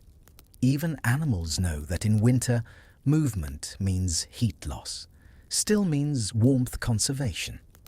Robert takes a moment to use the chamber pot, then stands by the rebuilding fire holding his hands toward it, feeling returning to fingers, the particular pain-pleasure of warming cold hands. Never quite comfortable, but necessary. This is his time. This quiet hour in the middle of the night when everyone else sleeps. He doesn't resent waking, doesn't wish for modern sleep schedules that let you remain unconscious for 8 uninterrupted hours. This is just life, just the pattern. First sleep, wakeful interlude, second sleep. He thinks about tomorrow, about the work that will need doing, snow removal probably given the continued sounds of accumulation outside, checking the woodpile for rot, making sure the goats have water which will mean breaking ice. He thinks about Sir Geoffrey, about the feudal obligations that will come due in spring, days of labour owed, taxes in kind, the percentage of harvest that isn't theirs to keep, the system that keeps them perpetually on the edge, never quite starving, but never quite secure. He doesn't resent it exactly. It's just how things are, how they've always been. The Lord owns land, provides protection theoretically, though from what he's never quite clear. In return, peasants work and pay. It's the order God established. Also, Father Ambrose says. And Father Ambrose is a good man, educated, knows Latin. If he says this is God's will, well, who is Robert to question? But sometimes in the quiet darkness, Robert wonders what it would be like to own his own land truly, to keep all his harvest, to owe nothing. It's a fantasy he knows. Impossible, dangerous even to think too openly. But in the privacy of his own mind, he wonders. The fire is burning properly now, flames visible, heat radiating. He'll let it burn like this for a bit, warm the cottage slightly, then bank it again before returning to bed. No point wasting wood by letting it flame all night. But this hour of warmth is his gift to the household, temperature rising from bitter to merely cold. They'll all sleep better for it, even without knowing why. He moves to check on little Maud, approaches the sleeping platform quietly. Ellen has shifted position, but remains curled around her sister, protective even in sleep. Robert listens to Maud's breathing, still congested, still that slight wheeze, but not worse. No fever that he can detect from here, just illness running its course. He prays briefly, silent words directed upward. Please let her recover. Please. It's not sophisticated prayer, not the Latin Father Ambrose uses in Mass. Just a father's desperation dressed in religious form. Alice stirs slightly, but doesn't wake. She's learned over the years to accommodate his nightly rising, to register his absence, verify his return, and slip back into sleep without fully surfacing. It's the long intimacy of 30 years together. You learn each other's rhythms, become attuned in ways that don't require conscious thought. Robert returns to the fire, sits on the wooden stool he made years ago, lets himself enjoy this quiet, this peace, the house around him, his family sleeping, the night outside doing its worst, but held at bay by walls and fire and preparation. This is what he works for. Not wealth, not glory, just this. Just nights when everyone's alive and relatively safe. Just the knowledge that he's done his duty, provided shelter, stored food, kept fire burning, protected his family as well as possible in a world that offers no guarantees. Is it enough? Some nights he thinks yes, some nights he thinks no. Tonight, warmed by fire he's built, listening to his children breathe. It feels close enough to enough that he'll take it. He thinks about Watt Taylor, his friend and neighbor. Watt lost a child 2 winters back. Different child, different circumstances, but same result. Small grave in the churchyard. Grief that never quite leaves Watt's eyes. Robert sees him, sometimes sees him looking at his surviving children and knows that look. That terror that what happened once could happen again. That vigilance can't prevent everything. That sometimes you do everything right and still lose. He thinks about Goody Agnes Hale, widowed 20 years now. Her husband died young. Accident while cutting wood. Tree fell wrong. Killed him instantly. Agnes was 30-something then. Could have remarried. Chose not to. Lived alone ever since. The village takes care of her. Shares food. Makes sure she has fuel. In return, she provides stories. Memory. Connection to the past. He thinks about Father Ambrose. Man must be 60 if he's a day. Came to this parish 30 years ago from somewhere, where Robert realizes he's never asked, never thought to ask. Father Ambrose is just there, constant, the one person in the village with education, with books, with connection to a wider world beyond Thornborough. These people, this community, they're all Robert really knows. He's been to the market town 5 miles distant, once or twice a year, seen perhaps 100 people gathered there, a crowd that seemed impossible, overwhelming. He's never been further, never seen a city, never left this corner of northern England. His entire world is maybe 10 miles across, and yet it contains everything that matters to him. Is that limitation, or is it focus? Is his life small, or is it exactly the right size he doesn't know? But sitting here in the darkness, in the cold in this cottage that's barely adequate and yet sufficient, he thinks maybe size doesn't matter.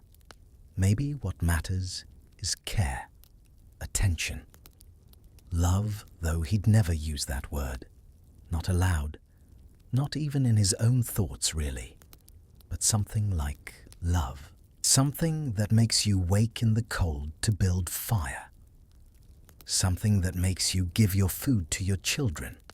Something that makes you plant and harvest and preserve and protect year after year after year. The fire has warmed the immediate space enough. Time to bank it again. Time to return to sleep. Second sleep, which will last until dawn when the whole cycle begins again. Robert uses the stick to rake ashes over the flames, watching them diminish, disappear beneath grey cover, but the coals remain underneath, still hot, still alive, ready to be revived when morning comes. He moves back to bed, lifts the blankets, slides in beside Alice, her warmth immediate, her body shifting slightly to accommodate him, not waking, but acknowledging, making room. He settles, feels sleep approaching again, that pull toward unconsciousness that comes easier the second time. And as he drifts, his last conscious thought is simple. Tomorrow will be hard. Tomorrow is always hard. But tonight, everyone is warm enough, fed enough, alive. That's all. That's everything. That's enough. Let's stay here now, in this deep part of night, where sleep claims all of them again, where the cottage settles into its final configuration before dawn. The snow outside has accumulated, maybe 6 inches now, covering everything. The woodpile is mounded white, the path to the door already disappearing, the village transformed into soft contours, landmarks erased, familiar made strange. Inside, the temperature has stabilized, not warm, never warm by modern standards. But warmth is relative. Compared to outside, this is tropical. Compared to frozen death, this is luxury. Robert sleeps now, deeply, his night task completed, his duty done.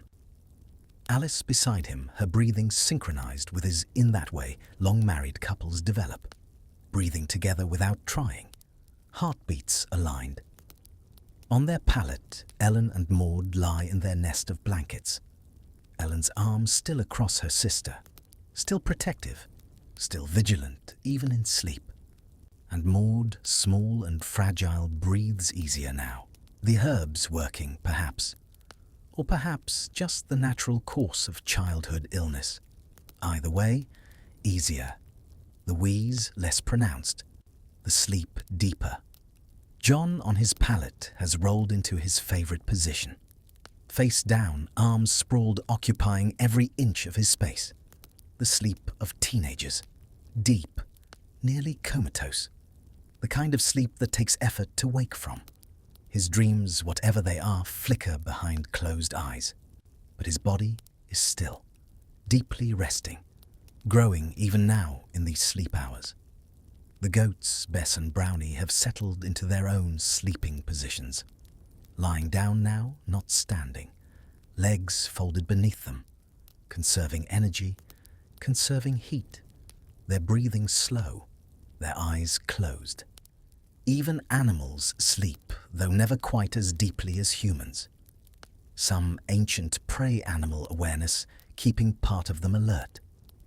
The chickens roost on their perch, feathers fluffed for insulation, creating air pockets that trap body heat, their heads tucked under wings. Breathing slowed to minimal metabolic rate. Winter sleep, survival mode. The fire, reduced now to its core, glows red beneath ash covering. Coals that will last until morning. That will be the seed of tomorrow's fire. The continuous flame passed from day to day, season to season, ideally never fully extinguishing. Because starting from scratch is hard. Keeping fire alive is easier. Heat radiates from those coals. Not much, but enough. Enough to keep the immediate area above freezing. Enough to give bodies a fighting chance. Enough to prevent the kind of deep cold that kills. And in this configuration, this careful arrangement of bodies and blankets and animals, and fire, the briar sedge family, survives another night. But they're not alone. All across Thornborough, identical scenes play out. Wat Taylor in his cottage sleeping beside his wife, their children arranged in their own sleeping order. Goody Agnes Hale, alone, but warm enough in her smaller space. Mabby Fuller, holding her surviving child, perhaps too tightly unable, even in sleep, to fully relax her protective grip after loss. Gilbert Mill, snoring loud enough to wake the dead, or so his wife complains. Tom Blacksmith in his father's house, dreaming perhaps of chess games and future victories. And in his stone manor at the village edge, Sir Geoffrey de Lisle sleeps in actual luxury. Feather mattress thick, blankets of good wool, a proper fireplace with actual chimney, glass windows, tapestries on walls. Heat that's more than survival level. The inequality is stark, always has been. Sir Geoffrey will never know what it's like to go to bed hungry, will never check the woodpile with desperate calculation, will never wonder if his children will survive the winter. That's the blessing and curse of position. Comfort bought with the labor of others, security built on enforced hierarchy. Father Ambrose sleeps in his small room beside the church, not wealthy like Sir Geoffrey, not struggling like most of his parishioners, somewhere between, adequate, sufficient. He's given vows of poverty anyway, takes seriously his duty to tend to souls, but he eats regularly, stays warm, has books, has education, has purpose. Old Jankin the chapman. If he's even in the region, sleeps wherever he found shelter tonight. Maybe an inn, maybe a barn, maybe, if roads are truly closed, not at all. Winter travel is deadly, but Jankin takes the risk because winter goods command premium prices. Salt and needles and ribbons and news bring enough profit to justify danger. Usually. When they don't, well, travellers' bodies are sometimes found in spring thaws, frozen in ditches, clutching goods no one bought. But tonight, Jankin is probably safe somewhere. Roads weren't completely impassable yet when he passed through in late October. He knows the signs, knows when to stop travelling, when to winter somewhere. He's old for his profession, which means he's smart, lucky, both. All these people. This small village, this tiny corner of medieval England, and multiply it by thousands, tens of thousands, hundreds of thousands. All across Europe, people sleeping in cottages not much different from the briar sedges, all facing the same winter, the same cold, the same hunger, the same daily struggle to survive. And they do survive. Most of them. Most years. Not all. Winter takes its toll. The old, the sick, the unlucky. But enough survive to continue. To plant again in spring. to harvest in autumn, to face another winter. This is the hidden foundation of history, not the kings and wars and great events, but these quiet nights, these families huddled in dark cottages, these people who worked and preserved and planned and hoped and somehow made it through. History books don't record them. No chronicles mention Robert Briersedge or Alice or their children. No documents preserve their thoughts or fears or small triumphs. But they existed, lived, mattered. Their lives were as real and complex and meaningful as any king's. More real, perhaps, because kings can afford to be careless, can make mistakes and have others pay the cost. But Robert and Alice and millions like them had no margin for error, had to be smart and careful and vigilant because mistakes meant death.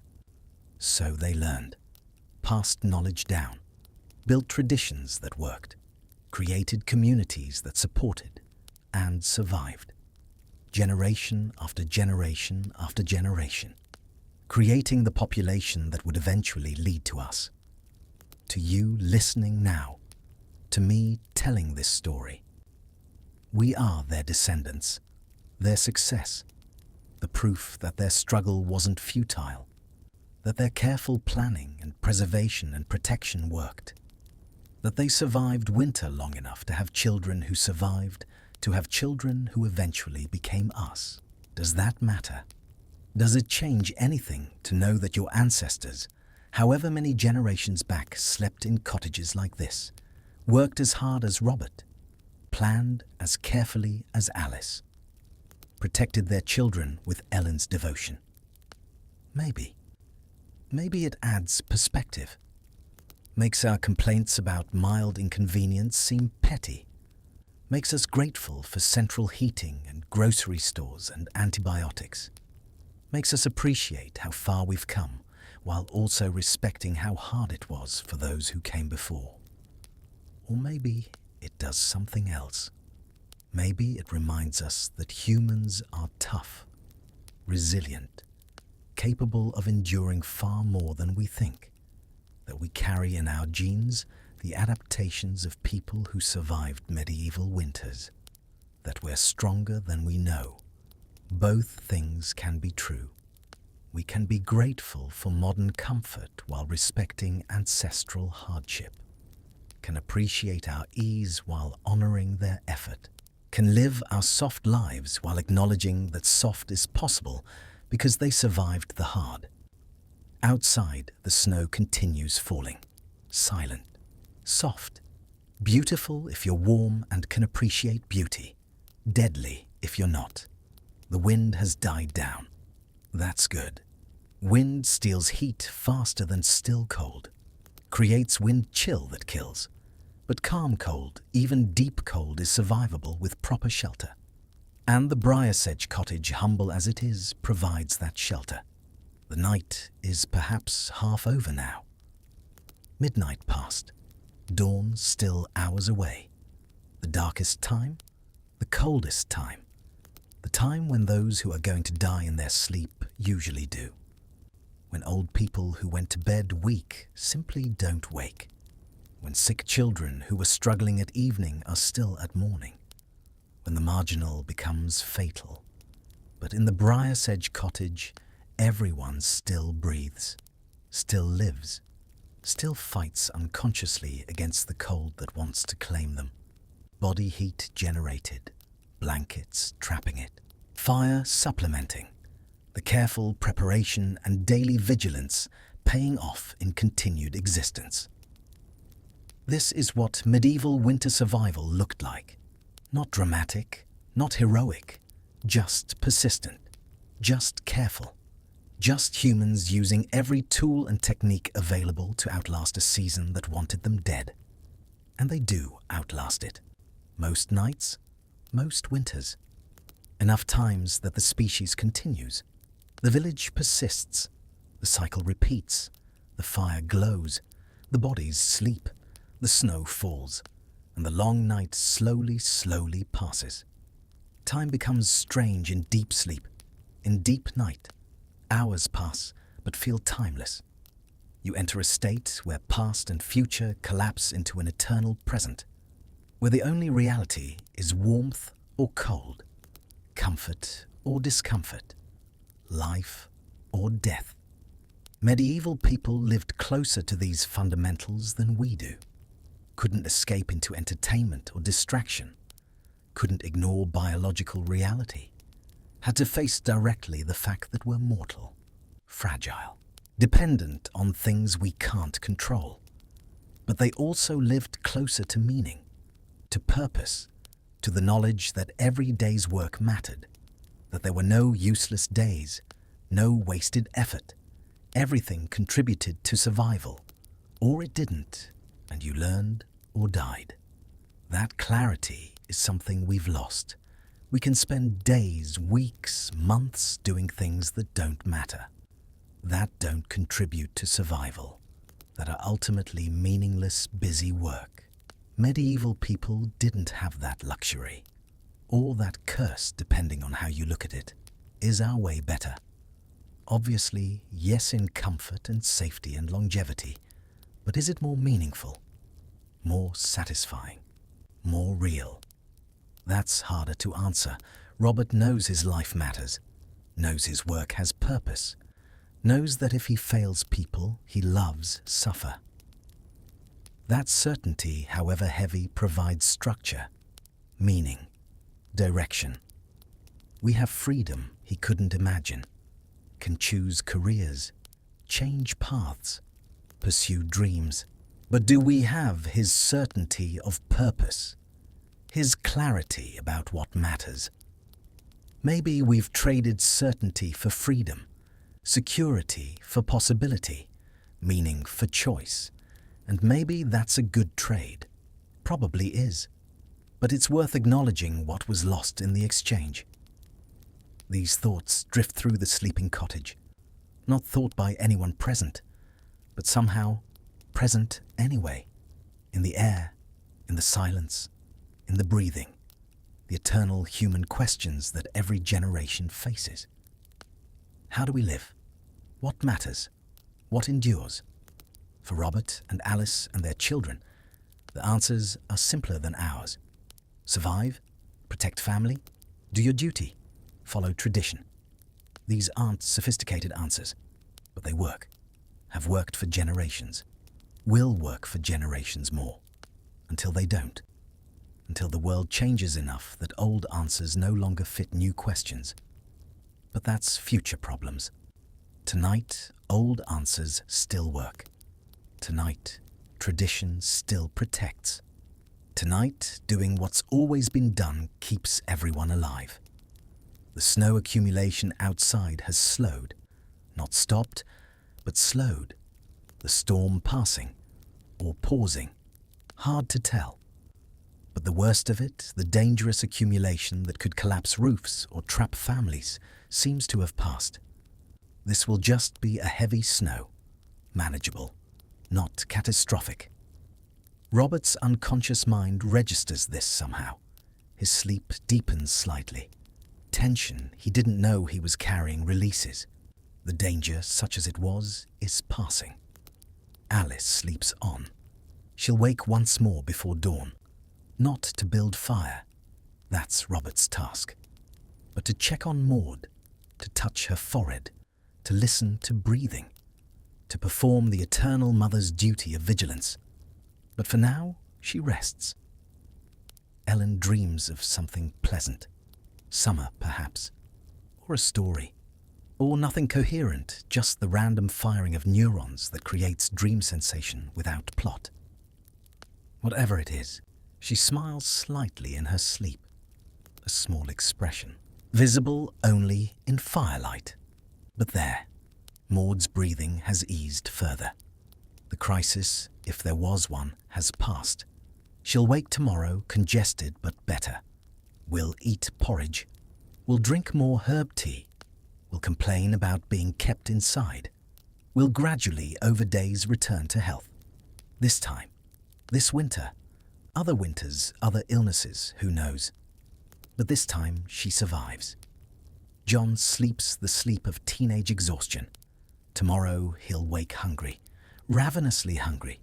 Teenage boys need massive calories, more than the family can always afford. But they'll feed him what they can. Because he's growing. Because he's becoming the man who'll need to survive future winters. Because investment in youth is investment in future survival.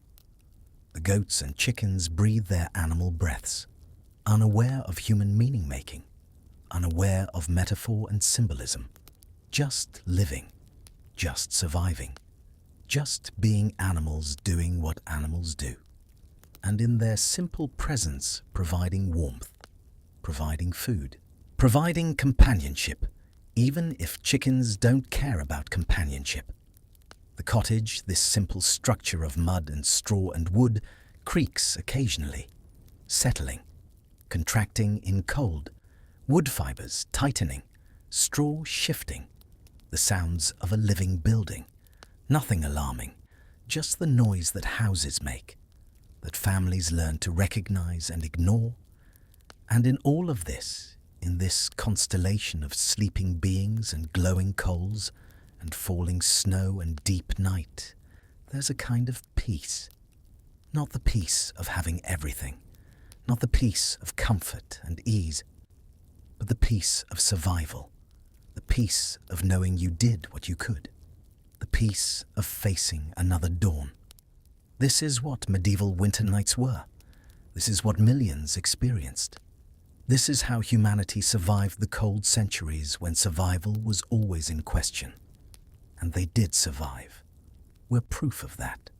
Their descendants, their success, their vindication. The night deepens toward its end.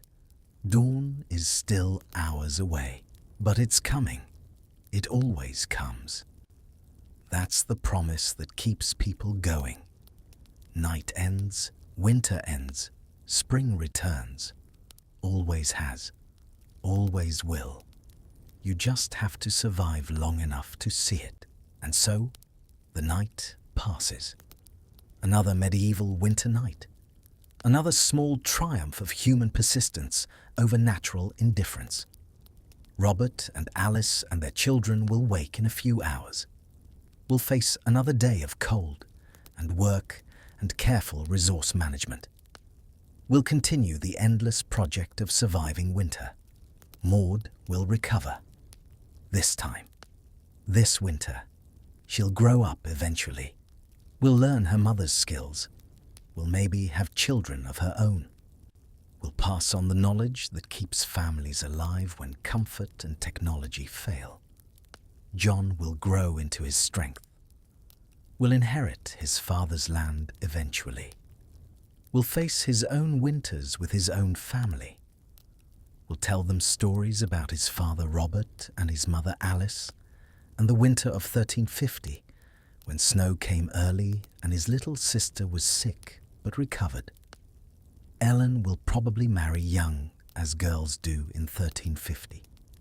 We'll move to another cottage, another village maybe. We'll carry with her everything Alice taught her. We'll preserve and protect and persist as women have always done. Robert will grow old, though old won't be very old by our standards. 50 if he's lucky. 60 would be remarkable. But however many years he has, he'll spend them doing what he's always done. Working, providing, protecting, being the foundation his family builds upon.